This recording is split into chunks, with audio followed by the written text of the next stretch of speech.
Hello, everyone. So, I am Lauren.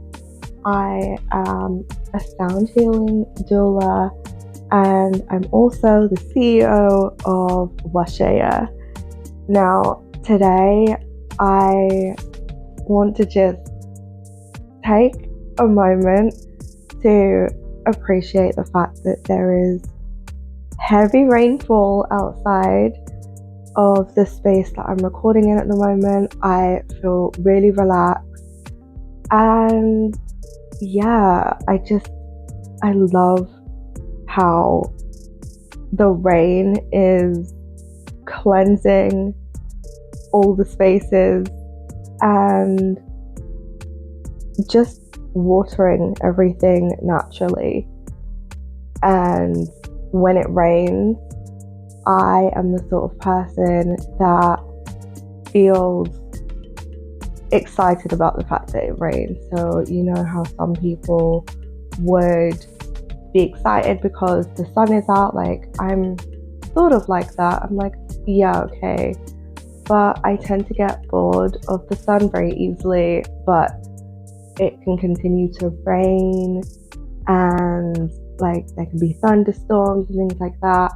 And as long as I'm inside, I just love absorbing that beautiful, powerful energy, and it allows me to think about how incredible nature actually is.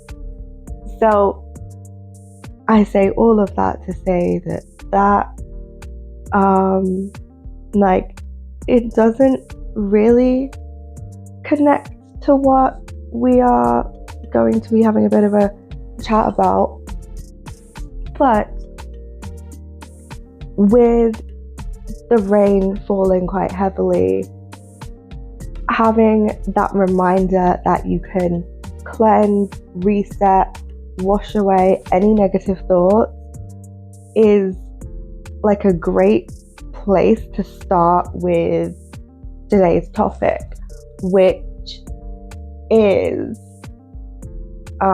like while I was sort of thinking about how to title this video and this session, I thought, okay, the whole idea is thinking about relationships and friendships that are very one-sided, and the fact that they this can be intentional. So one person is going into this relationship, this connection, with the idea of giving less than they receive.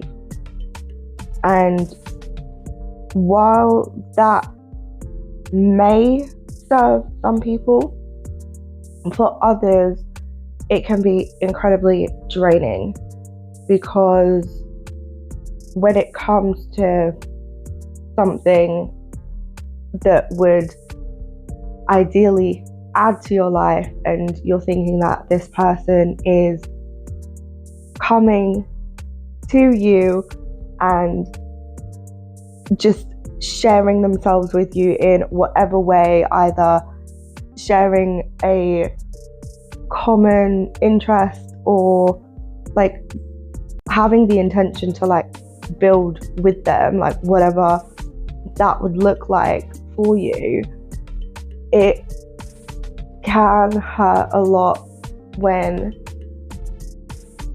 the realization hits you and the realization sets in that the initial intention, the excitement that you sort of gone into that relationship or friendship with, isn't all that it's cracked up to be. Now, there are a bunch of circumstances where things change, and I think that this is where communication is so important, and understanding that there are different ways to communicate how you feel in each and every moment, even if it's not necessarily the way that you would communicate with that particular person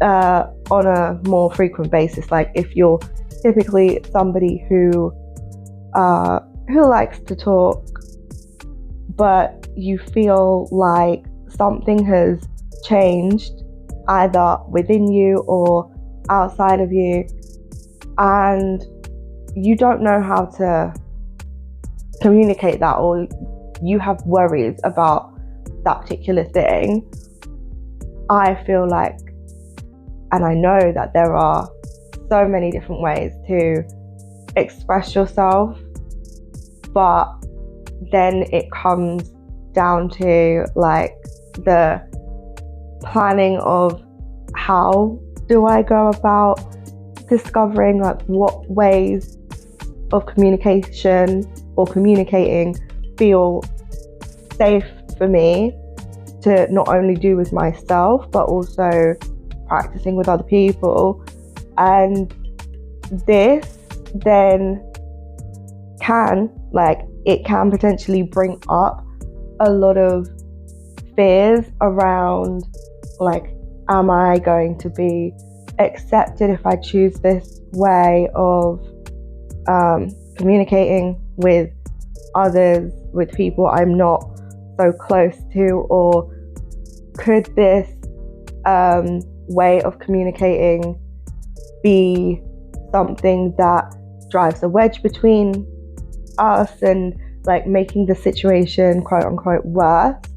But if you look at it from a place of like what you want to do and what makes you feel good in the moment, as long as your intentions are to try to make the situation better, I don't feel like you could really go wrong in trying to communicate in a different way. So for instance, sometimes I do like talking, but it takes a while, like especially when I'm in person, or like if I haven't spent time with you or your energy for a prolonged period of time, I won't have the confidence to like open myself up and have deep conversations or talk about things that are very touchy for me. And relationships as a whole, for me personally, like it's something that I struggle to talk about, and there are like a number of reasons as to why. But like now that I've been kind of going through my healing journey and experimenting with what feels safe in terms of communicating when I feel emotionally overwhelmed, or I feel like there is something big that needs to be discussed in a friendship, I have ways to like support myself when I don't feel like the response is maybe what I hoped it was, because then there's the idea of the situation playing into the abandonment wound, which has been getting better, but there are still some instances where it gets activated again. And to my credit and understanding like how much work I have done with healing and making myself feel safe in a bunch of different scenarios, the response and the way and like the process of me recovering from being in what I would call like an intense crisis state, but it's like a very short period. It's like a flash crisis, so everything feels really overwhelming to the point that my body starts to, I guess you would say, shut down in some ways. But then I'm like, because I feel like I'm drowning in those moments, but I'm now able to like essentially put my mermaid tail on and swim to the surface. Like, I know that somebody else or something is not like holding me down at the deep end of the sea or the ocean. So now I'm just able to know that my mermaid tail is literally right beside me at all times, and I can swim to the surface if I choose to, when I set that intention to swim to the surface, so that I can breathe a sigh of relief and continue to plan or like adjust how I choose to communicate when it comes to difficult subjects. Now, with the whole idea of a relationship being transactional, yeah, that does work for some people. But for me, I've noticed that as I've moved through friendships and like more intimate relationships, I'm getting more of a sense of what I definitely don't want. And there have been instances where with each friendship or relationship, connection, whatever, I am able to find like a common theme around it and say like, okay, I have noticed that I am seeking out this particular like this thing, this behavior, this trait in others. So I don't want to feel like I'm relying on that other person too much. So now, what can I do to make sure that I receive that first and I can do that myself as much as I possibly can? And I have found different coping strategies to allow me to feel safe. Like, I was previously just allowing somebody else to protect me, but I was like, okay, yeah, that's an option, but I'm strong enough to allow myself to protect me. And even if I don't feel emotionally strong sometimes, there are things like physically around me that I can see, I can do, there are actions that I can take that reaffirm to me that I'm safe and I can protect myself. And as long as I'm able to have access to those and they're like within arm's reach, or I can see reminders of the fact that I'm safe, then I'm good. And then so when it comes to relationships and just being with somebody else in any capacity whatsoever, I've noticed as the years go on, now instead of me feeling like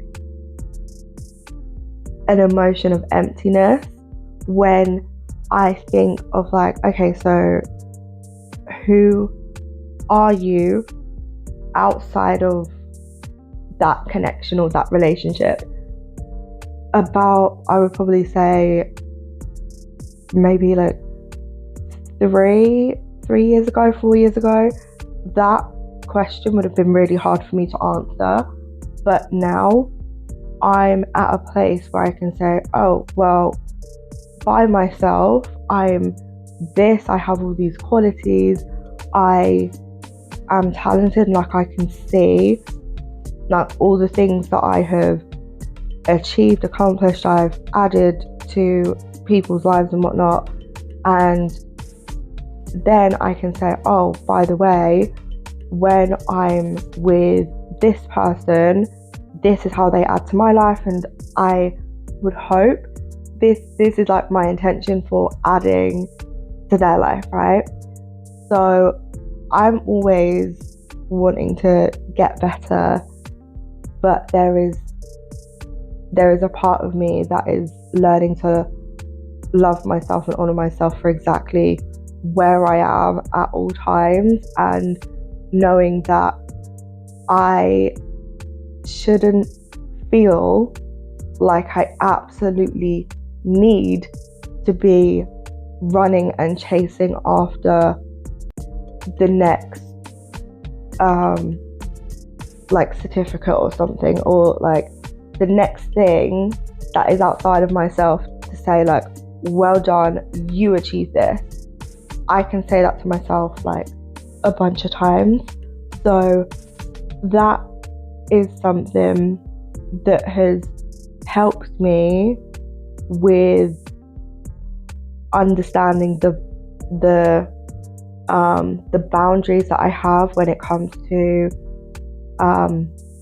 just connections that seem very one-sided. I'm learning how sacred the word no is, and how powerful that can actually be in more than one sense. So if something doesn't feel right to me, I will say no.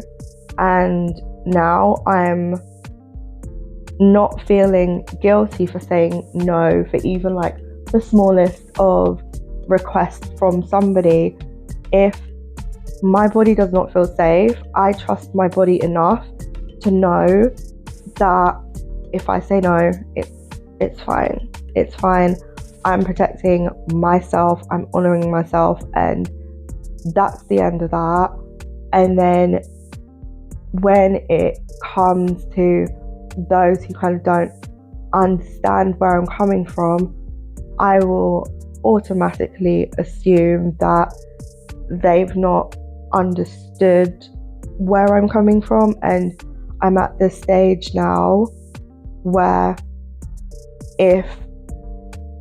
I will give the person the opportunity to like talk things out, but if they're unwilling to listen to where I'm coming from, because I'm also opening myself up and extending myself slightly further and kind of going outside of my comfort zone to potentially hear things that will upset me, and I've come to that conclusion. But if somebody is not willing to meet me there, then I don't feel like that is something that can be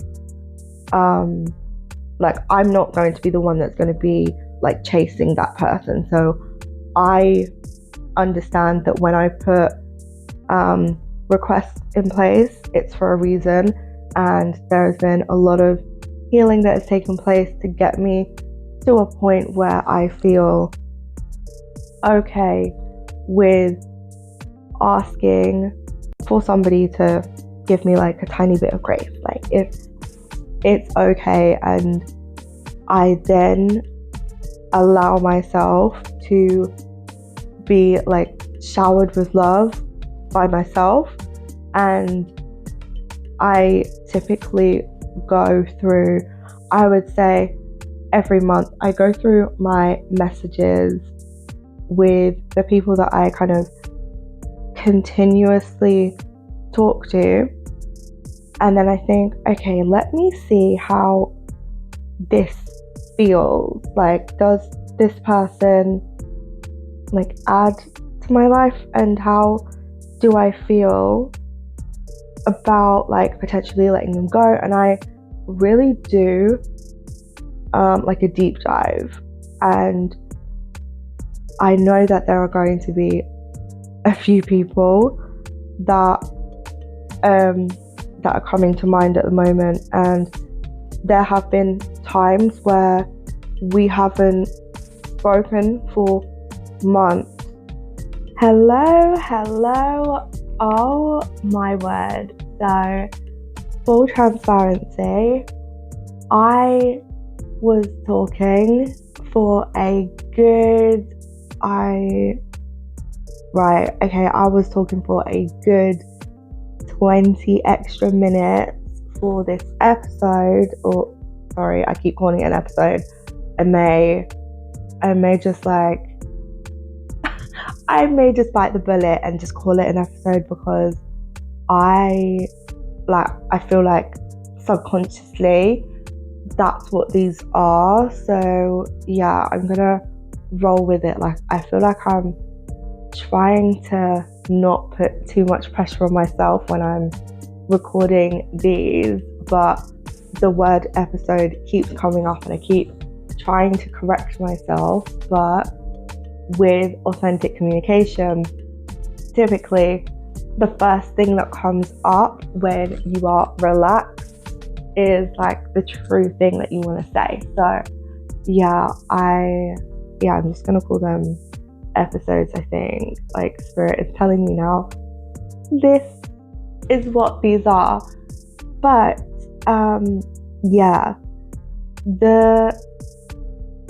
the microphone ran out of like charge, so I struggled, and I was definitely in flow with that. So yeah, I feel like I do want to carry on the episode. And like, when I realized that there was like no signal coming through while I was talking, because I wasn't looking at my phone, I was vibing, I was just chilling out, I was talking from my soul and just allowing my heart to kind of sprinkle in so much love. I just let it flow, and that kind of tells me that this is me in my zone of genius and just feeling so calm, so collected about everything, that like none of what was going on mattered. Like, I was just sharing.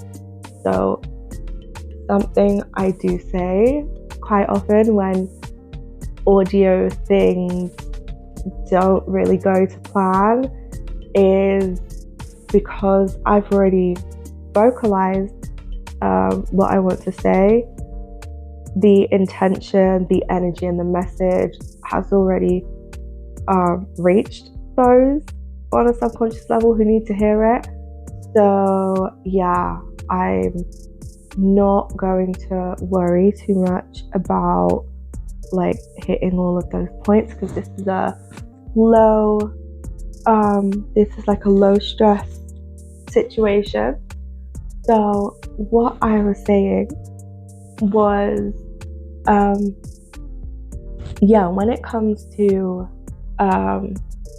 comes to relationships and friendship, thinking about like the result of you losing that friend or that person, and kind of having an objective view about it and deciding, is the emotional response to you losing them going to hurt you too much? And when I say it's going to hurt you too much, I mean like from a point of, okay, all of these like awesome things that I am wanting to, so all of these things that I'm wanting to be a part of and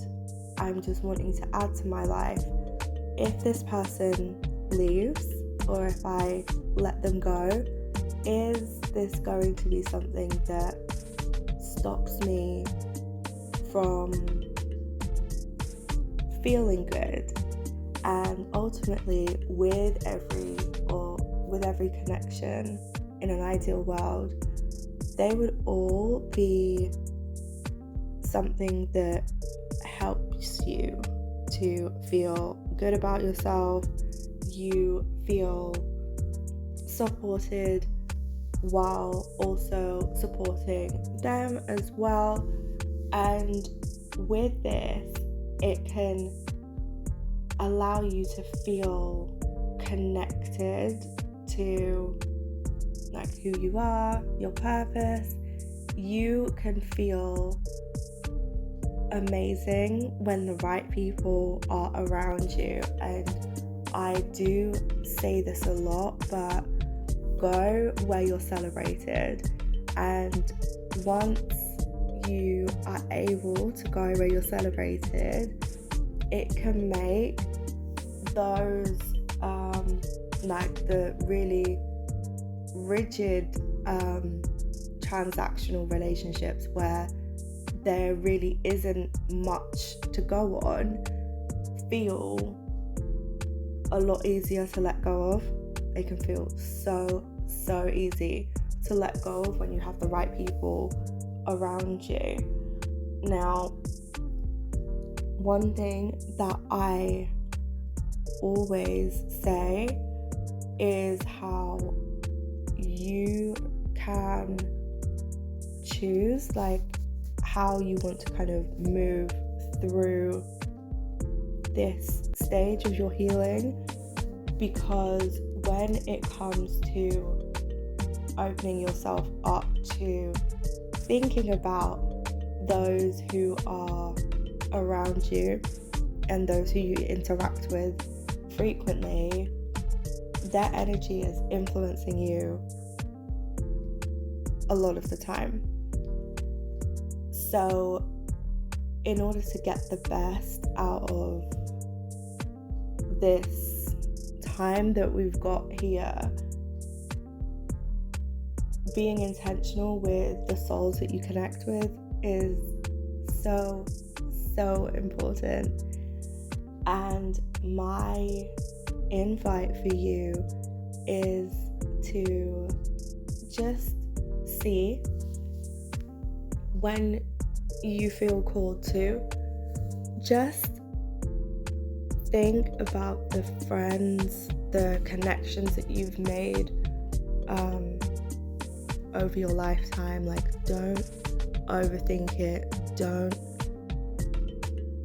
think that you're potentially going to make the wrong choice. Like, just breathe and see what names bubble to the surface, and the ones that come up to the surface without you having to think really hard, having to stress about it. These are the ones that should be addressed first. Now, what I would recommend that you do is I would get a piece of paper out and think about how you can connect or reconnect with these people. And if this is like a positive thing, if these are positive experiences and life just kind of got in the way and you would like to reconnect with them, I would say to do something that is low pressure. And with all of this, what you can do is try to see if there is something like a positive experience that you bonded over, like how you met or something that made you both laugh. Because when you are able to reawaken those positive experiences, it can bring you back to who you were before life started changing and different things had to be sort of set down for a while. And I really do feel that there are a number of hobbies that I've personally had that I've not picked up because I just got older, and it's not because I didn't want to do them, it's just I fell out of touch with those who were part of those positive experiences. So I would invite you to see where you can connect with your inner child. You can connect with that version of you that wants to have fun, who wants to explore, who wants to create, and go for it. And it's okay to explain that life got in the way, and just choosing a communication method that feels safe to you. So if you want to write a letter or text somebody or email them or whatever, you can do that. Or if you want to send them a dance that you made up because that's something that you did that connected you and it helps you express who you are, do that. If you want to send them some music, do that. If you want to write a song or do a poem, spoken flow, do that. And just don't worry about it being too perfect, because you are enough just as you are. And all of this is you showing that person that you are still that person, the person they fell in love with. And just try to allow yourself to have a routine that feels good to you. It makes you feel excited about it. You shouldn't, with these souls that you're reconnecting with, it shouldn't be oh my gosh, I have to text them. No, you don't have to do anything. You should want to do it. And because there is something that they can offer you, so there's that balance, so you're not giving away too much energy, or you're not receiving so much energy that it kind of doesn't balance out. And then if because on healing journeys, sometimes in my case, there are times where I feel guilty because I feel like I've not added something to the conversation, situation, or whatever. So it can just be a case of how can I balance out this energy? And if on the flip side, when you're thinking about the relationships and connections that you've had, and there are some that are less than positive, that these are lessons,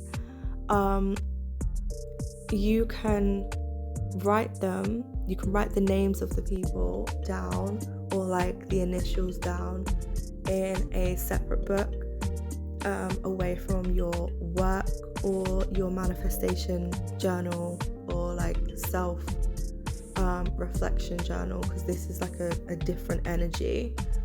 Keep this separate, and depending on the circumstances surrounding these heavier